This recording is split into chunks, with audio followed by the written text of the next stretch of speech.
வணக்கம். இன்னைக்கு என்ன செய்தியை பார்க்க போறோம்னு கேட்டீங்கன்னா, அமைச்சர் சேகர் பாபுவை விரட்டி அடித்த பக்தர்கள். தலை தெறிக்க ஓடிய காணொளி இணையத்தில் செம வைரலு. எக்ஸ் தளத்தை போய் பார்த்தா நம்ம சேகர் பாபு அவர்கள் பக்தரிடத்துல மரியாதை இல்லாம பேசுறதும், பக்தர்கள் சேகர் பாபுக்கு ஒரே ஒரு வார்த்தையை சொல்லி கோஷம் எழுப்பி தலை தெறிக்க ஓடுகின்ற விஷயம்தான் ஓடிக்கிட்டு இருக்கிறது. இந்த செய்தி மட்டும் நம்ம பார்க்க போறது இல்லை. கூட்டம் நடந்தது. கூட்டத்தில் காங்கிரஸ் கட்சியானது கலந்து கொள்ளல. கூட்டணி விட்டு அதிகாரப்பூர்வமாக வெளியேறுதா நான் தெரியல. இதை பார்த்த ஜோதிமணி அவர்கள், சில பேர் உன்னுடைய சுயநல காரணமாக காங்கிரஸ் கட்சி முழுமையாக தமிழகத்தில் அழிஞ்சு போச்சு அப்படின்னு வேற ட்வீட் போட்டிருக்காங்க. அதுக்கு செல்வ பிறந்தை அவர்கள் ஒரு பதிலும் அளித்து இருக்கின்றார். ஸோ எல்லாவற்றையும் பார்க்கலாம். ஆனால் அதற்கு முன்பாக நீங்கள் நம்ம சேனலை சப்ஸ்கிரைப் பண்ணிக்கணும். நீங்கள் என்ன ஏமாற்றக்கூடாது. முதல்ல சேகர் பாபு அவர்கள் தலை தெறிக்க ஓடக்கூடிய அந்த வீடியோவை பார்த்துட்டு வாங்க.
சேகர் பாபு அவர்கள் பேசுகின்ற விஷயங்கள் உங்க காதுல விழாது என்பதனால அவர் என்ன பேசுறாரு, பக்தர்கள் என்ன சொல்றாங்க அப்படின்ற விஷயமானது அந்த வீடியோலே நாம குறிப்பிட்டிருப்போம். நீங்க அதை பார்த்து தெரிஞ்சுக்கலாம். சேகர் பாபுக்கு இந்த நிலைமை என்னத்துக்கு அப்படின்னு பார்க்கும்பொழுது, சேகர் பாபை பொறுத்த வரைக்கும் சில பேருக்கு ஃபேவரட்டா இருக்கிறாரு, சில பேருக்கு எதிராகவே இருக்கிறாரு. கோயிலுக்கு வருகின்ற பக்தர்கள் அத்தனை பேருமே பிஜேபி காரங்க என்ற நினைப்புடனே அவர் கோயிலுக்கு வருகின்றார். அவர் இந்து அறநிலையத்துறை அமைச்சர், எல்லோருக்கும் பொதுமானவர் தான். ஓட்டு போட்டாலும் சரி, ஓட்டு போடவில்லை என்றாலும் சரி, நம்முடைய சேகர் பாபு அவர்களை பொறுத்த வரைக்கும் எல்லோருக்கும் பொதுவானவர் தான். வருகின்ற பக்தர்கள் இடத்துல அவர் எப்போதும் அன்பாகவும் நேர்மையாக நடந்து கொள்ள வேண்டும். ஆனால் அப்படி நடந்து கொள்வதே கிடையாது. உங்க எல்லாருக்குமே தெரியும், திருச்செந்தூர் கோயிலில் நாளுக்கு நாள் பக்தர் கூட்டமானது அதிகரிக்கிறது. ஸோ தள்ளுமுள்ளு ஏற்படுகிறது. சாமியை தரிசனம் பண்ணுறதுக்கு பக்தர்களுக்கான சரியான ஏற்பாடு நிரந்தரமாகவும் செய்யறது கிடையாது. பக்தர்கள் அசௌகரியத்தை அனுபவிக்கின்றார்கள். குழந்தை குட்டின்னு வருகின்றார்கள். ஸோ அமைச்சர் வருகின்றார், அமைச்சரிடத்துல அந்த குறையை சொல்லணும். அது மாதிரி தான் திருச்செந்தூர் கோயிலில் பார்த்தீங்கன்னா அமைச்சரிடத்துல அந்த குறையை சொல்கிறாங்க. ஆனால் அமைச்சரை பொறுத்த வரைக்கும் எப்போதும் கிண்டலும் கேலியும் தான். அதிகாரம் இருக்குது, கையில் பணம் இருக்குது. சென்னையில் நம்ம நிற்கிறோம். சென்னையில் இருக்கிறவனை பொறுத்த வரைக்கும் பாதி பேர் கிறிஸ்துவரும் இஸ்லாமியனாக இருக்கிறான். அதனால நமக்கு ஓட்டு போட போறவனுக்கு நம்ம சார்பாக இருந்தால் போதும். நம்ம போய் கிறிஸ்துவ விழாவில் கலந்துக்கிட்டு அலுவலியா சொன்னால் போதும். இங்கே திருச்செந்தூர் கோயிலில் படுகின்ற வேதனையை நாமே காதில் போட்டுக்கணும் அப்படின்னு சொல்லிவிட்டு நக்கலும் கிண்டலும் கேலியுமாக திருப்பதி போனால் வச்சுக்கோங்களேன் 4 நாள் கூட காத்திருப்பானுங்க. ஆனால் இங்கே 4 மணி நேரம் காத்திருக்க மாட்டானுங்க அப்படின்னு சொல்லிட்டு கிண்டல் பண்ணார். அதுக்கப்புறம் பல்வேறுபட்ட கோயில்களில் நம்ம முதலமைச்சர் ஐயாவுடைய மனைவியை நேராக கூட்டிட்டு போயிட்டு சாமி தரிசனம் பண்ண வைப்பார். ஆனால் பக்தர்களை கண்டுக்கவே மாட்டார். இதெல்லாம் பக்தர் கூட்டமானது பார்த்துக்கிட்டே தான் இருக்குது. ரெண்டாவது, திருப்பரங்குன்றம் மலையின் மீது தீப யாத்திரம். அந்த விஷயத்தில் இந்து அறநிலையத்துறை எப்படி நடந்துச்சுன்னு தெரியும். நம்ம அமைச்சர் அவர்களும் எப்படி நடந்துக்கிட்டாருன்னு நல்லா தெரியும். இதையெல்லாம் பார்த்த பக்தர்களுக்கு நம்ம சேகர் பாபு அவர்கள் எங்கன்னா சிக்க மாட்டாரா, சிக்கனா செஞ்சிடலாம் அப்படின்னு சொல்லிட்டு தான் காட்டிருந்தாங்க. அதுதான் இப்போது சுசீந்திரம் தானுமாலய சாமி கோயிலில் தேரோட்டம் மார்கழி 9ஆவது நாள். நம்ம அந்த தேரை இழுப்பதற்காக நம்முடைய சேகர் பாபு அவர்களும் கூடவே உங்க எல்லாருக்கும் தெரியும், நம்ம மோடி அவர்கள் விமர்சனம் பண்ணக்கூடியவர், கிறிஸ்துவராகவும் இருக்கக்கூடியவர், இந்து மதத்தின் மீது வன்மத்தை விதைக்கக்கூடியவர், நம்முடைய கொழுப்பு திருடன் யாரு மனோ தங்கராஜுடன் வருகின்றார். 2 பேரும் ஒன்னா சேர்ந்தா பக்தர் கூட்டமானது என்ன நினைக்கும்? ஏன் 24 மணி நேரம் நம்மளை ஏச்சே பிழைக்கக்கூடியவங்களா இருக்கிறாங்க.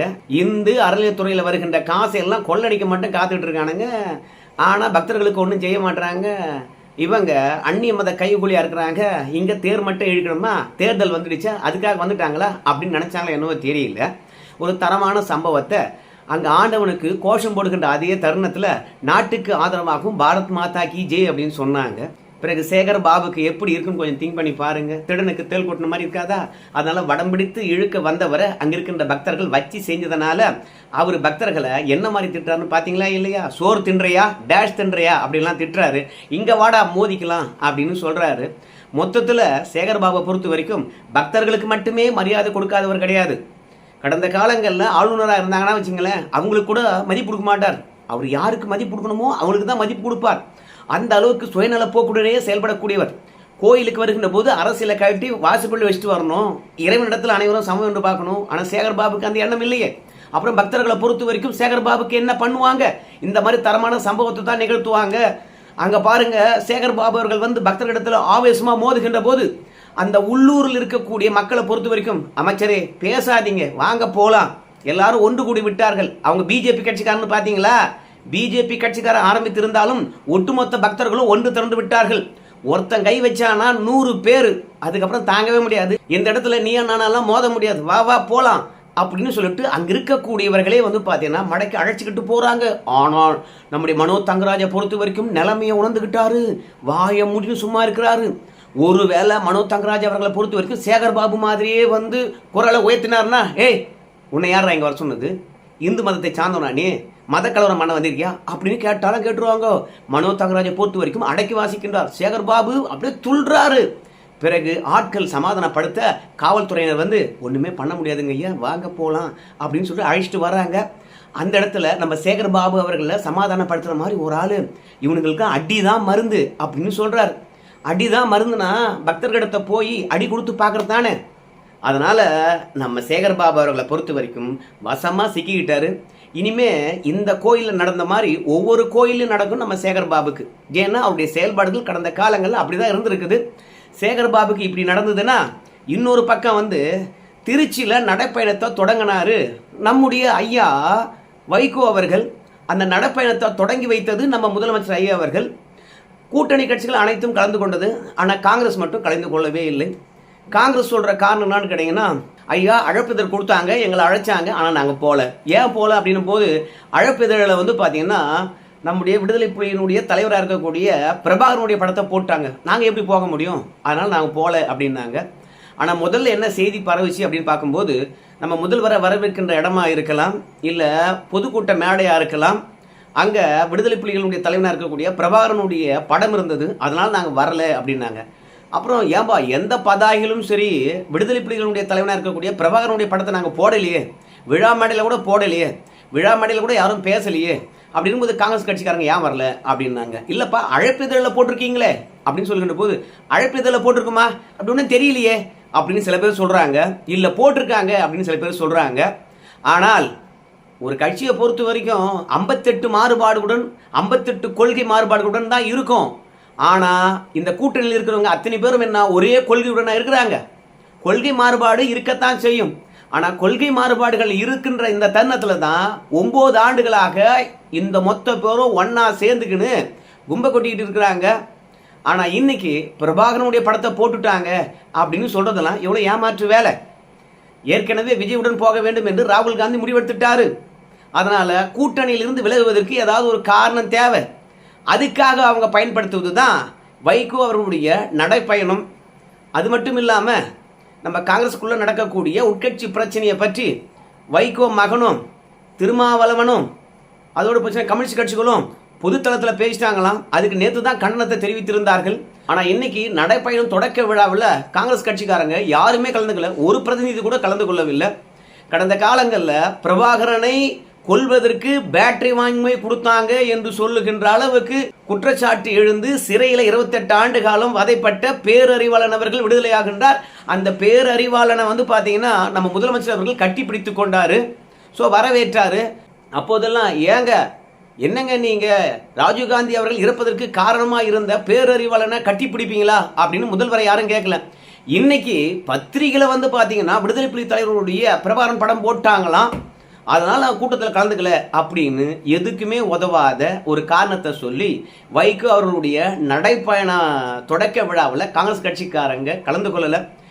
இந்த கூட்டத்தை கலந்து கொள்ளாதது திமுகவுடன் காங்கிரஸ் கொஞ்சம் விலகி இருக்க வேண்டும், அதுக்கு காரணத்தை தேடுங்க அப்படின்னு நம்ம ராகுல் காந்தி சொல்லியிருப்பாரு. விஜயுடன் போகிறது தான் சரியாக இருக்கும். திமுகவுடன் போனால் அதிக தொகுதி வேணும், அப்படி இல்லையா கூட்டணி ஆட்சி வேணும். எப்போதும் சும்மா திமுகவுக்கு நாம் சொம்படிச்சுனே இருக்க முடியாது இல்லையா? அதனால் ஏதாவது இடத்துல முடிவு கிடைக்கணும் என்பதற்காக இன்னைக்கு வைகோ அவருடைய நடைப்பயண தொடக்க விழா கூட்டத்தில் காங்கிரஸ் கட்சிக்காரங்க கலந்து கொள்ளவே இல்லை. ஆனால் கண்டிப்பாக கூட்டணி விட்டு வெளியேறுவாங்களா அப்படின்னு கேட்கும்போது அண்ணாமலை என்ன சொல்கிறான்னு கேட்டிங்கன்னா, இந்த பாருங்க, டெல்லியில் இருக்கிறவனும் நம்ம முதலமைச்சர் அவர்களை சமாதானப்படுத்தணும் என்பது தான் ஆசைப்படுறான். தமிழ்நாட்டில் இருக்கிறவனும் முதலமைச்சர் அவர்களை சமாதானப்படுத்தணும்னு தான் நினைக்கிறான். ஆனால் சில பேர் சுயமாக சிந்திக்கின்ற பொழுது, காங்கிரஸ் கட்சியினுடைய வளர்ச்சிக்கு கொஞ்சம் வேலை பார்க்கின்ற பொழுது, அதுக்கு தடையாக இங்கே இருக்கிறவங்க ஏதாவது வேலை பார்த்தானா, டெல்லியில் இருக்கிறவங்க ஏதாவது எதிர்மறையான கருத்து தெரிவித்தானா டெல்லியில் போய் சமாதானம் பேசிட்டு வருது. மொத்தத்தில் டெல்லியில் ஜாலரா போகிறது, அப்படியே நம்ம அறிவாலயத்தில் ஜாலரா போகிறது, இது மட்டும்தான் செய்கிறாங்களே கண்டி மற்றபடி கட்சியை வளர்க்க வேண்டும். அது மட்டும் இல்லை, நம்ம காமராஜர் கொள்கையை முன்னெடுத்து போகணும் என்ற எண்ணமெல்லாம் கிடையவே கிடையாது காங்கிரஸ் கட்சிக்காரனுக்கு. எல்லாமே சீட்டு தான், எல்லாமே நோட்டு தான். அதனால் பிற மதக்காரங்களை இழிவாக பேசணுமா, அதுக்கு ஒன்று கூடுவார்கள். வைகோ அவர்களுடைய நடைப்பயணம் எதுக்கு ஒன்று கூட வேண்டும்? அதனால் விஜய் அவர்கள் என்ன ஆசை காட்டினாருன்னு தெரியல. இந்த நடைப்பயண கூட்டத்துக்கு காங்கிரஸ் கட்சிக்காரங்க யாரும் கலந்து கொள்ளவே இல்லை. இதை பார்த்த ஜோதிமணிக்கு கோபம் வந்துடுச்சு. இன்னைக்கு சூழ்நிலை எப்படி இருக்குது தெரியுமா? ஏதாவது பிரச்சனை பண்ணி தமிழகத்தில் ஆட்சியை பிடிக்க மாட்டோமா என்று மதவாத சக்திகள் தீவிரமாக வேலை பார்க்கும்போது, இந்த தருணத்தில் காங்கிரஸ் கட்சியினுடைய கொள்கையை பற்றி பேசி, மக்கள் பிரச்சனை பற்றி பேசி, செய்திகளில் அடிபடுதெல்லாம் விட்டுட்டு இன்னைக்கு மக்கள் பிரச்சனை பேசாமல் ஏதோ சம்பந்தம் இல்லாமல் சர்ச்சைக்குரிய விஷயங்கள்லாம் பேசி செய்திகளில் அடிபடுகின்றோம். இது காங்கிரஸ் கட்சியினுடைய கொள்கைக்கு எதிராக இருக்கிறது. மதவாத சக்திகளும் சாதிவாத சக்திகளும் ஆட்சியை பிடிச்சிருவாங்க போல் இருக்குது. காமராஜர் பெரியாருடைய அரசியலே நீர்த்து போச்சு. ரெண்டாவது, சில பேருடைய சுயநலத்தின் காரணமாக காங்கிரஸ் கட்சியானது அழிந்து கொண்டு வருது. ராகுல் காந்தி அவர்களுடைய அச்சமற்ற அரசியலும் நம்முடைய காமராஜர் பெரியார் போன்றவர்களுடைய அரசியல் மாண்பும் அடையாளங்களும் இல்லாமல் போச்சு. காங்கிரஸ் என்றாலே தமிழ்நாட்டு மக்கள் பேரன்பு கொண்டது யார் மீது? நேரு மீது, காந்தி குடும்பத்தின் மீது, ராகுல் காந்தி மீது. அந்த அடையாளத்தையே ஒழிச்சிட்டு எங்கேயோ ஓடுற மாதிரி தெரிகிறதே அப்படின்னு சொன்னவங்க தன்னுடைய சொந்த பிரச்சனையும் பார்த்தீங்கன்னா ட்விட்டரில் குறிப்பிட்டு இருக்கின்றார்கள். நம்முடைய ஜோதிமணி அவர்கள் என்ன சொல்கிறான்னு கேட்டிங்கன்னா, சொந்த கட்சிக்காரங்க ஏன்பா பூத் ஏஜென்ட்டாக கொண்டு போய் நீ எலெக்ஷன் ஆஃபீஸர்கிட்ட கொடுக்க போகிற, அதெல்லாம் வேணாப்பா, நாங்கள் ஏற்கனவே ரெடி பண்ணிட்டோம்பா அப்படின்னு சொல்லிட்டு, என் மாவட்டத்தில் யார் பூத் ஏஜென்ட்டாக இருக்கணும் என்பதை பற்றி நான் முடிவு பண்ணுறதை விட யாராவது முடிவு பண்ணட்டும் அப்படின்னு சொல்லிட்டு யாருக்கோ வாய்ப்பு வழங்குறாங்க. சொந்த கட்சிக்காரங்களே கட்சிக்காக உழைக்கக்கூடிய பூத் ஏஜென்ட்டை நான் போட்டால் நீ அந்த பட்டியலை கொடுக்கக்கூடாது என்று தடுக்கிறாங்கன்னா இது என்ன கட்சி இது அப்படின்னு ஜோதிமணி அவர்கள் கேட்டிருக்காங்க. இந்த கட்சியை பொறுத்த வரைக்கும் வெறுமனே கூட்டல் கழித்தல் கணக்கு மட்டும் பார்க்குறாங்க, கொள்கையை பார்க்கவில்லை. இப்போ திராவிட மாடல் ஆட்சியுடன் தான் நம்ம இருந்தால் தான் வெற்றி பெற முடியும். இங்கே மதவாத சக்திகள்னா கால் கொண்டிடும். இது தெரியாத காங்கிரஸுக்கு நீங்கள் ஏன் விஜயா கூட போகிறீங்க அப்படின்னு நம்ம ஜோதிமணி அவர்கள் கேட்குறாங்க. அது ராகுல் காந்தி கிட்ட கேட்கணும். ராகுல் காந்தி அனுமதி இல்லாமல் வைகோ அவருடைய நடைப்பயண கூட்டத்துக்கு போகாமல் நிற்க முடியுமா? இந்த சப்ப காரணத்தை சொல்லி கூட்டத்தை தவிர்க்க முடியுமா? டெல்லியிலேருந்து வந்திருக்கின்ற ஆர்டர். ஏன்னா ஸ்டாலின் அவர்களுடைய நடவடிக்கையை பொறுத்த வரைக்கும் 40 கொடுக்க முடியாது. ஏன்னா திமுகவுக்கு எவ்வளோ கஷ்டம் இருந்தாலும் அந்த கஷ்டத்துல எல்லாம் கூட இருந்து காப்பாற்றின காங்கிரஸ் கட்சிக்காரங்களை நம்ம முதலமைச்சர் ஐயா மதிப்பதே கிடையாது. அதெல்லாம் பார்த்து தான் ராகுலை பொறுத்த வரைக்கும் எவ்வளவோ தாங்குன்னு திமுகவை தாங்கணும். ஆனால் அவன் விட்டே கொடுக்க மாட்டானே, அப்புறம் அவன் கூட்டணி நம்மையா இருக்கணும், நம்ம வெற்றி பெற்று என்ன பண்ண போகிறோம்? அதனால் விஜய் அவர்களை பொறுத்த வரைக்கும் அதிக தொகுதிகள் தராரு, ஆட்சியில் பங்குன்னு சொல்கிறார், அங்கே போகலாமே அப்படின்னு சொல்லிட்டு தான் அங்கே நகர்றாங்க. அது ஜோதிமணிக்கு ஏற்புடையதாக கிடையாது. அதனால் இன்னைக்கு காங்கிரஸ்லேயும் பஞ்சாயத்து. ரெண்டாவது ஜோதிமணி அவர்களும் பார்த்தீங்கன்னா அதிருப்தி. இதை பற்றி செல்வ பிறந்துக்கிட்ட கேட்கும்போது, ஐயா சாமி அன்பு தங்கைப்பா, சகோதரியை பொறுத்த வரைக்கும் எதற்காக இந்த மாதிரி கருத்து போட்டாங்கன்னு தெரியல. அவங்களுக்கு கரூரில் பிரச்சனை இருக்குது, அந்த பிரச்சனை நான் தீர்த்து வச்சேன். அப்படி இருந்தாலும் இப்போ திடீர்னு காங்கிரஸ் கட்சியானது சில பேருடைய சுயநலத்தினால அழிகுதுன்னு சொல்கிறாங்க. எதனால் சொல்கிறாங்கன்னு தெரியல, கூப்பிட்டு கேட்போம். ஆனால் சகோதரி மீது எந்த நடவடிக்கை எடுக்க மாட்டோம். அவங்க தான் காமராஜர் அடையாளத்தை பற்றி பேசுகிறாங்க, பெரியார் அடையாளத்தை பற்றி பேசுகிறாங்க. அதன் வழியாகத்தான் காங்கிரஸ் வழிநடத்தி செல்லணும். நாம் 60 வருஷமாக ஆட்சியில் இல்லை என்றாலும் கூட ஒவ்வொரு ஊர்லேயும் காங்கிரஸ் கட்சிக்காரர் துணிச்சலாக காங்கிரஸ் கொடியை பிடிக்கிறான்னா அவன் கொள்கை நிலைப்பாடு இருப்பதனால தான். ஆனால் இன்னைக்கு கொள்கையை மறந்து விஜயா கூட போகலான்னு சொல்கிறீங்களாடா அப்படின்னு திட்டிருக்காங்க. நியாயமான கருத்து தான், யோசனை பண்ணுவோம், என்ன பிரச்சனை இருக்குதோ தீர்த்து வைப்போம் அப்படின்னு செல்வ பிறந்தவர் கடந்து போகிறாரு. ஆனால் ஜோதிமணிக்கு நல்லாவே தெரியும், டெல்லியினுடைய உத்தரவு இல்லாமல் திமுக கூட்டங்களை காங்கிரஸ் வந்து பார்த்தீங்கன்னா தவிர்க்காது. அப்படி தெரிஞ்சும் எதற்காக இப்படியெல்லாம் ஜோதிமணி அவர்கள் வந்து காட்டமான கருத்தை தெரிவித்தாங்கன்னு தெரியல. ஒரு காலத்தில் திமுகக்கு எதிராகவே பேசியிருந்தாங்க ஜோதிமணி. ஆனால் இன்னைக்கு திமுக கூட்டணி தான் வலுவானது என்று ஜிங் ஜாங் போடுறாங்க. ஆனால் திமுக கூட்டணி தான் வலுவானது என்று நம்ம ராகுல் காந்திக்கு தெரியாதேண்ணா, மல்லிகார்ஜுன கார்கேக்கு தெரியாதேண்ணா. அதனால் ஏதோ ஒரு அரசியல் கேமை தெரிஞ்சே விளையாடுறாங்க. ஆனால் ஊடகமானது ஜோதிமணி அவர்கள் போட்ட ட்வீட்டை தான் பெருசாக பேசுவாங்க. ஏன்னா காங்கிரஸ் கட்சிக்காரங்க தப்பான வழியில் போகிறாங்க, அது சொந்த கட்சிக்காரங்களே சுட்டி காட்டுறாங்க அப்படின்ற விஷயத்த ஊடகமானது பெருசாக காட்டும். ஏன்னா திமுகக்கு எதிராக காங்கிரஸ் ஆனது பேச ஆரம்பிச்சிச்சான். அதனால் திமுக கூட்டணிக்கு எதிராக யார் பேசினாலும் சரி, ஊடகமானது அதனுடைய கருத்தை வந்து கொண்டு வந்து நிறுத்தும். திமுக தான் சூப்பர், மத சார்பின்மை அப்படின்லாம் வந்து பார்த்தா ஸ்டிக்கர் ஓட்டும்.